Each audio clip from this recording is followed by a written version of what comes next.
Restaurant na may self-photo studio? Dito yan sa Santa Maria. Tara! Yung mga kanos, alam nyo ba ang nalaman ko? Kami napadpad dito sa Pulong Buhangin sa Santa Maria upang subukan ang restaurant na ito na pwede ka din mag-photoshoot. At ito ang A Cup of Calm. Akalain mo yun, as low as 199 pesos makakapag-picture-picture ka na. Either ikaw lang mag-isa, with jowa, or with your friends. Maraming package promo sila na pwedeng pagpilian dito na magiging swak sa budget nyo. Pagdating sa pagkain, nagsiserve na din sila ng mga Japanese sushi rolls katulad nitong California Maki at Overload Maki. At overload nga ito sa lasa na hindi ka mabibitin.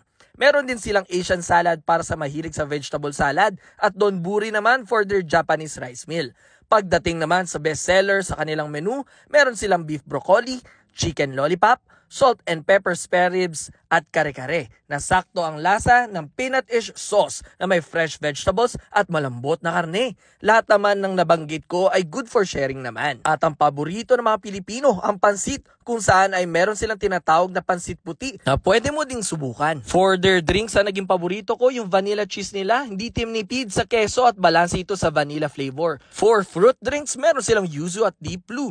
And for smoothie naman ay ang kanilang mango dragon fruit smoothie. For cocktails, meron silang fresh island cocktail at strawberry margarita for their best sellers. And lastly for coffee, we tried their macchiato. Ang dami pang nasa menu nila pero dito pa lang busog na kami. Kung balak nyo pumunta at may pets kayo, no problem dahil pet friendly sila. And meron din sila mga function room kung gusto nyo ng privacy sa inyong pag-dine in. May free wifi sila at air condition ang buong indoor space nila. At open sila from 9 o'clock AM to 11 o'clock PM every day. Ano pa ang hinihintay nyo? Tara na dito sa A Cup of Calm sa Santa Maria, Bulacan. Let's go!